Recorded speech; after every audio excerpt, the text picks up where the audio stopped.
Welcome back friends, new episode. Last episode में हमने देखा था कि सावरकर जी ने बहुत सारे लोगों से मुलाकात की और उनसे अपना एक गठजोड़ स्टैब्लिश किया। उन लोगों ने अभिनव भारत की मेंबरशिप ली और सावरकर जी के लीडरशिप में काम करने के लिए वो लोग प्रेरित हुए। इसमें से थी मैडम भिकाजी कामा, लाला हरदयाल, सेनापति बापट एक्सेट्रा। पर आज के एपिसोड में हम देखेंगे एक ऐसे व्यक्ति के बारे में जो कि सावरकर जी से उनका इतना घुलमिल नहीं हो पाया। इसके पीछे के भी रीजन को एक्सप्लोर करेंगे क्यों ऐसा हुआ और वो व्यक्ति कौन थे। अगर आप इस जानने में इंटरेस्टेड हैं तो बने रहिए हमारे इस वीडियो में। आगे बढ़ने से पहले चैनल को जरूर लाइक और सब्सक्राइब कर लीजिए और अपने दोस्तों के साथ शेयर करना मत भूलिएगा, क्योंकि इसके थ्रू हमें स्प्रेड करने में, इस इन्फॉर्मेशन को स्प्रेड करने में बहुत मदद मिलेगी। Keep watching.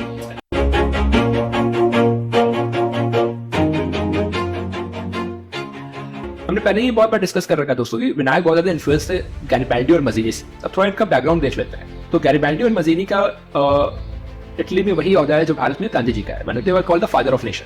गैरिबाल्डी खुद एक एक्साइल्ड रिवॉल्यूशनरी थे, वो ब्राजील में रह रहे थे और फिर वापस वो लौटते हैं इटली।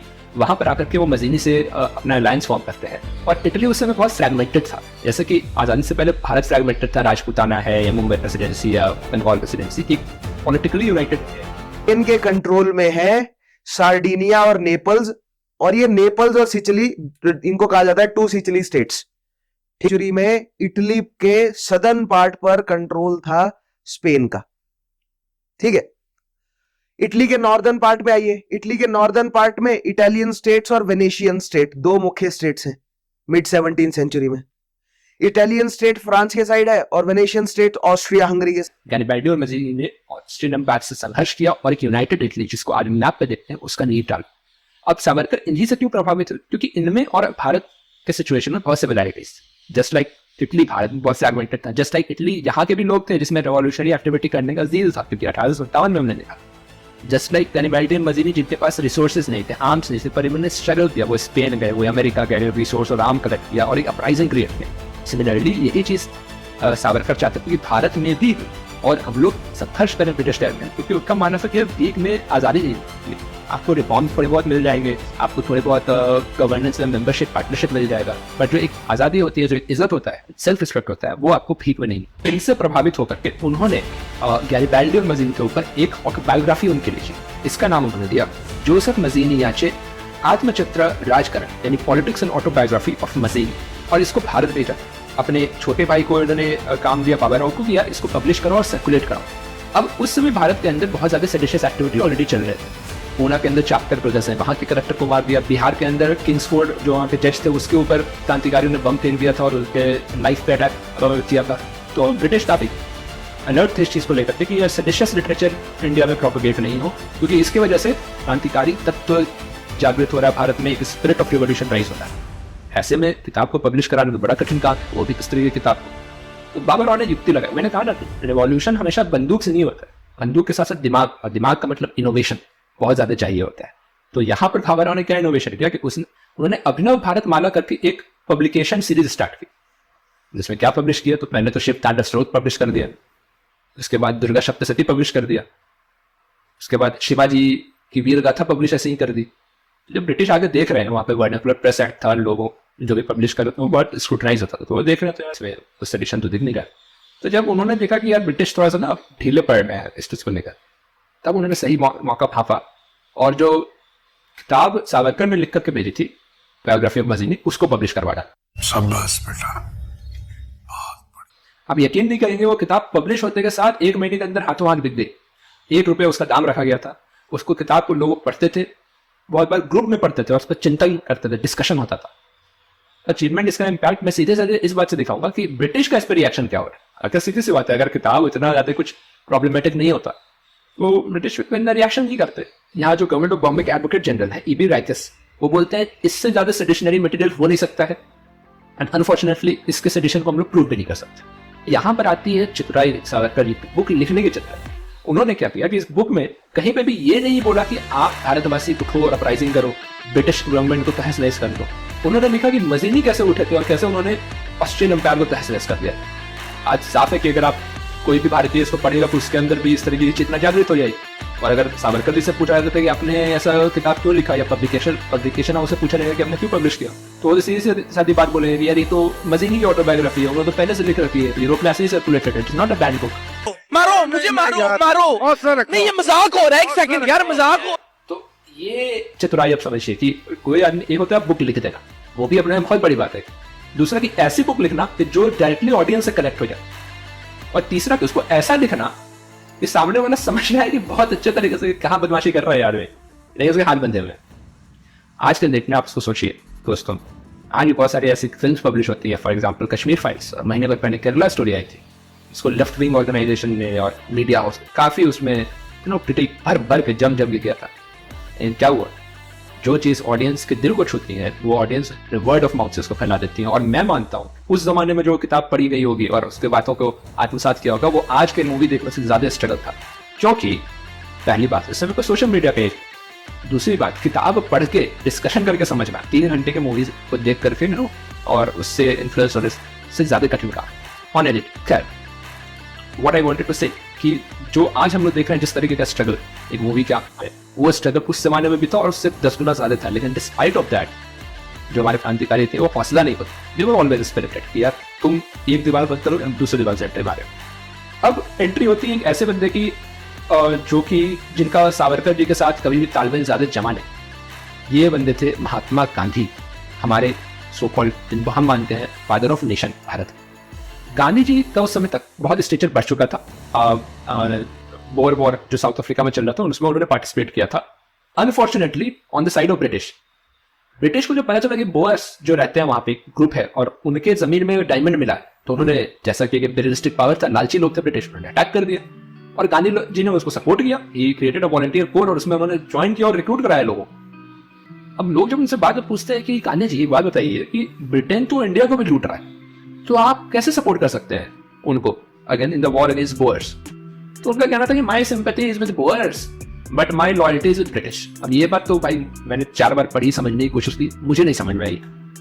आपको अगर समझ में आती है, आपको इसका अर्थ अगर समझ में आता है तो कमेंट में जरूर डालिए ताकि ज्यादा से ज्यादा लोग समझ पाए कि क्या उनकी मंशा रही होगी इसके पीछे। चले गए और फिर वो साउथ अफ्रीका गए। एसेंशियली उन्होंने 25 वर्ष साउथ अफ्रीका में डेमोन्स्ट्रेट किया कि I am worthy and capable of serving the British empire. South Africa में एक बोर वॉर हुआ जो डच कॉलोनियल सेटलर्स और ब्रिटिश के बीच में वॉर हुआ था, जिसमें मोहनदास गांधी, मिस्टर गांधी, उन्होंने पार्टिसिपेट किया। उनको मिलिट्री रैंक मिला था सार्जेंट मेजर का। मैं अनफॉर्चुनेटली ये कह रहा हूँ कि he was a British agent. बहुत कई कंट्रोवर्शियल बातें उस समय बहुत प्रचारित हो रही थी। फॉर एग्जांपल वो वहाँ के जो नेटिव्स थे, स्पेशली ज़ुलू, उसको उन लोग वो काफिर कहते बुलाते थे। वो बोलते थे these are very filthy animal like creatures. और वो उन्होंने इनफैक्ट ब्रिटिश को पिटीशन डाला था कि वहाँ जो पोस्ट ऑफिस और पब्लिक इंस्टीट्यूशंस है वहाँ एक अलग दरवाजा बनाया जाए जहाँ से ये लोग, he said on record that British are trying to make us stand at the same levels as this uneducated kafirs। अब ये बड़ा आश्चर्य का बात है दोस्तों, क्योंकि जब गांधी जी को ट्रेन से धक्का दे दिया जाता है, उनसे डिस्क्रिमिनेटरी व्यवहार किया जाता है, तो वो बोलते हैं ब्रिटिश इंपीरियलिस्टिक लोग, वो हमसे डिस्क्रिमिनेशन करते हैं।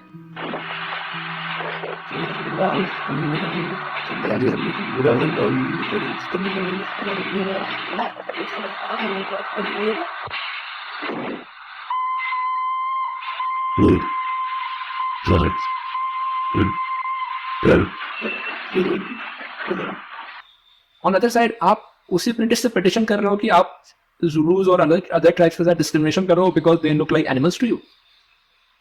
आप एक तरफ बोल रहे हो कि ब्रिटिश हमारे ऊपर चढ़ाई किए हुए हैं और इनका रूल खत्म होना चाहिए, आप भारत में आके ऐसी बातें करते हैं, और वहीं आप अमेरिका साउथ अफ्रीका में बैठ करके उनको सपोर्ट कर रहे हैं।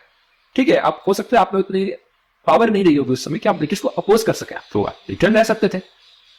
आप तो ब्रिटिश के कोई ऑफिसर भी नहीं थे कि आपको वॉर में पार्टिसिपेट करना ही। आप प्रोएक्टिवली जाकर के वॉलंटियर कोर बनाते हैं, वहां के रह रहे इंडियंस को उसमें रिक्रूट करते हैं और बोलते हैं कि it's a loyalty towards British which will drive you to this war against the Boers. ये सब बातें बहुत विरोधाभासी थी। इसलिए आज आप देख रहे हैं 21st सेंचुरी में कि अफ्रीका में बहुत सारी यूनिवर्सिटीज है जहां गांधी जी का पुतला तोड़ा जा रहा है।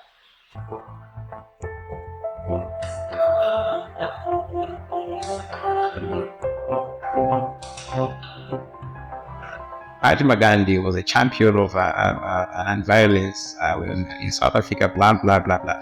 But eventually the truth comes out. They probably begin to see. They can read on their own.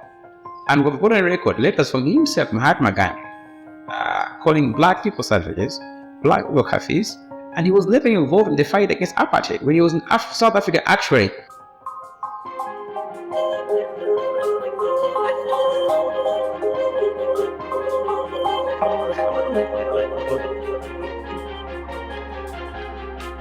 He has been well quoted in several publications, some his own publications, in which he uttered sentiments to the fact that Black Africans are subhuman and at lower levels as compared to Indians and Europeans. Melanie, during his जिस तरह भारत के अंदर आप नहीं बर्दाश्त कर सकते हैं कि एक ब्रिटिश गवर्नमेंट या फिर चर्चिल जैसे लोगों का पुतला बने, उसी तरह अफ्रीकन लोग नहीं बर्दाश्त कर सकते हैं इतना ज्यादा रेसिस्ट एटीट्यूड जो उनके साथ अनफॉर्चुनेटली गांधी जी का था, वो बर्दाश्त कर सकते। और इन्हीं सब मामलों को लेकर, इन्हीं सब विरोधाभास को लेकर के गांधी जी के साथ सावरकर की ज्यादा नहीं बनी। सावरकर आगे क्या करते हैं कि ब्रिटेन में रहते हुए वो एक खालसा सीरीज स्टार्ट कर देते हैं। तो एक पैम्फलेट स्प्रेड करते हैं and he addresses it to the Sikh people. वो बोलते हैं कि यार गुरु गोविंद सिंह जी ने खालसा एस्टैब्लिश किया। क्यों एस्टैब्लिश किया था? To fight against the injustice of Aurangzeb. आज वही ब्रिटिश जो है वो भारत के ऊपर इनजस्टिस कर रहा है, इसको एक्सप्लॉइट कर रहा है और आप उसको सपोर्ट कर रहे हैं। अब ये बात ब्रिटिश को बहुत चुभी और इंडियन पोस्ट एक्ट का यूज करके उन्होंने ये पैम्फलेट को कंप्लीट बैन लगा दिया। ये बात क्यों चुनी? Because 20 to 25% of the recruits in Indian army were Sikh. और जिस तरीके से हम लोगों ने देखा है पहले एपिसोड में, जिस तरीके से इनकी लेखनी थी वो इतना इंस्पायर कर सकते थे लोगों को, तो ब्रिटिश फियर की कहीं इंडियन आर्मी में रिवोल्ट ना हो जाए। आपको याद होगा कि पहले एपिसोड में हम लोगों ने डिस्कस किया था कि मॉन्टगोमरी रिपोर्ट एक आया था जो कि वहां के आईसीएस ऑफिसर, नासिक के आईसीएस ऑफिसर लिख रहे थे और उन्होंने बोला था the way he speaks it looks like a general taking this army to a battlefield. तो आप समझिए एक 23 साल के लड़के के कलम में कितनी दम रही होगी। एक और बहुत इंटरेस्टिंग इंसिडेंट आया दोस्तों with in the first year of his arrival in England. First में, पहला मई, हम लोग बनाते हैं उसको आज लेबर डे के जैसे, बट ब्रिटिश उसको डे ऑफ विक्ट्री मनाते। इसके ऊपर विक्ट्री 1857 का जो रिवॉल्ट उन्होंने क्रश किया था उसको सेलिब्रेट करते थे। हेनरी कॉटन एक स्पीच देते हैं और कहते हैं there is no danger of any sort of outbreak in India. Indians are not organized. 1857 was only a mutiny of sepoys who were armed. This cannot be replicated. ये Lord cotton कौन है? ये Lord cotton erstwhile president रहे थे कांग्रेस के। एक safety wall theory आई थी पहले, जहां पे ये बोला जाता था कि कांग्रेस को ब्रिटिश लोगों ने ही बनाया था ताकि वो भारतीयों के साथ ठांसा दे सके कि यार हम आपकी बातें सुनते हैं, बट एक्चुअली सुनते उनते कुछ नहीं है, उसको बस एक बीच में मीडिएटर का रोल प्ले करने के लिए कांग्रेस को खड़ा कर दिया। आपने एशियान को अपना प्रेसिडेंट बनाया जो वहां जाकर इन्हें बोस्ट कर रहा है कि 1857 रिपीट ही नहीं हो सकता क्योंकि इंडियंस अनऑर्गेनाइज। जबकि दूसरी तरफ हम पढ़ते हैं कि कांग्रेस का काम था कि लोगों को ऑर्गेनाइज करके इंडिपेंडेंस है। ठीक में आपको आजादी नहीं मिल सकती। आज के दिन भी देख लीजिए दोस्तों कि आज जब आपकी जमीन पे कोई कब्जा कर ले तो क्या आप उसको प्रेयर एंड पिटीशन लिखेंगे? प्रेयर पिटीशन लिख करके उसको 10 जन्म में आप जमीन खाली नहीं करवा सकते। और यहाँ बात हो रही है पूरे एक देश की, जिसको सोने की चिड़िया बोला जाता है, जिसपे फ्रांस, डच, इंग्लिश, पोर्टुगीज सबकी नजर पड़ी हुई है। बट वेल यही हमें पढ़ाया गया है तो ठीक है, हम यही आप इससे जानते हैं, पर हमारी कोशिश होनी चाहिए इसके बियॉन्ड भी हम लोग जानने की समझने की कोशिश करें। तो खैर coming back to the story, तो ब्रिटिश लोग ये दिन को बहुत सेलिब्रेट करते थे और अपने आप को ऐसा दिखाते थे कि यूं तो हम यूं खड़े हो गए और इंडियंस को ऐसे ही कुचल दिया, एक देख के अंदर प्रेयर रिवॉर्ड को खत्म कर दिया। वो अलग बात है कि हमने जो पहले डिस्कस किया था कि जो फाउंडर थे कांग्रेस के ह्यूम, जो कि उस समय 1857 में इटावा के कलेक्टर थे, उनको बुर्का पहनकर मुंह पे कालिक लपेट के भागना पड़ा। मिसअलाइनमेंट हुआ होगा कि रिवॉल्यूशन फेल कर गया, बट यू अंडरस्टैंड कि कितना जीतने वाला था ब्रिटिश की। कलेक्टर वहां पे बुर्का लपेट कर कालिक लगा के भाग रहा। वो राजनीति से दूर रहना चाहिए। सावरकर जी को ये बात बहुत लगी, उन्हें लगा कि यार इस तरीके से तो नहीं चलना चाहिए। सारे वहां के जो ढोल नगाड़े वाले थे उनको बुला लिया। इंडिया उसके बाद बड़े बड़े पोस्टर लगा दिए about our great Indian uprising of 1857 और पूरा ढोल नगाड़े के साथ उसको सेलिब्रेट किया। लंबे लंबी स्पीचेस दिए गए, सब लोग सेलिब्रेट किए, मिठाइयां बांटी गई। साथ ही आज हम लोग देखते हैं कि अन्ना आंदोलन के समय एक टोपी आई थी ना, मैं अन्ना हूं करके, उस समय उन्होंने एक कॉन्सेप्ट लगाया था बैंड का और उस पर लोगों में बांट दिया और उस बैंड पर लिखा हुआ था इन द मेमोरी ऑफ मार्टिर्स। साथ ही मैंने आपको बताया था कि जब सावरकर आए थे तो उनको बहुत सारे एक्सेस मिले थे, वो बीइंग अ स्टूडेंट, तो वहां से कॉलेज में लाइब्रेरी का एक्सेस और ये सब था, तो वो रिसर्च भी कर रहे थे 1857 में क्या हुआ था। और उन्होंने एक बुक लिखी थी जिसका विमोचन उन्होंने किया और ये बुक का नाम था India first war of independence. और इस बुक में उन्होंने बताया कि ये वॉर सिर्फ एक चर्बी बुलेट में लगे होने की वजह से नहीं हुई थी, वो तो ट्रिगर था। ये वॉर था a war of civilization, a war for swaraj, a war for swadharma. Savarkar revolution में बिलीव करते थे, बट उनका रिवॉल्यूशन मार्क्सिज्म से डिफरेंट था, क्योंकि मार्क्सिस्ट हमेशा इकोनॉमिक रीजन दिखाते हैं रिवॉल्यूशन को लाने के लिए, जबकि सावरकर ने बोला था कि there can be a cultural, there can be a nationalistic region as well. And 1857 was hence a nationalistic uprising which happened in India. तो इस तरीके से काफी जोर शोर से सेलिब्रेशन हुआ ब्रिटेन के गढ़ में, इंपीरियलिज्म के गढ़ में, ब्रिटेन के कैपिटल में बैठकर के इस तरीके से सेलिब्रेशन हुआ, उसका पूरा कवरेज हुआ वहां पर। और इस तरीके का बातें जो वहां पे चली, तो इंडिया में भी इसका काफी चर्चा हुआ।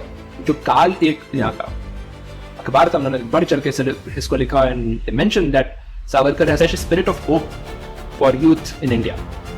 एंड बहुत हाई लेवल ऑफ एम्बैरेसमेंट हुआ उस इंसिडेंट्स की वजह से ब्रिटेन के अंदर। और आने वाले चैप्टर्स में हम देखेंगे तो ब्रिटिश किस तरीके से अपने एम्बैरेसमेंट को छिपाते हैं और क्या करते हैं। बट उसको डिस्कस करने से पहले मैं आपको बता दूं, ये बुक छापना कितना डिफिकल्ट हो गया था। This became the first book in history, the first book in history जिसको पब्लिश होने से पहले ही बैन कर दिया गया। इंडिया के वाइसरॉय लॉर्ड मिंटो ने सर्कुलर निकाल दिया था, ये कहते थे कि ये बुक भारत के अंदर आना नहीं चाहिए। यानी पूरी CID CBI इसी चीज में लगी है कि यार कहीं से ये बुक इंडिया में स्मगल ना हो। ऐसा क्या था?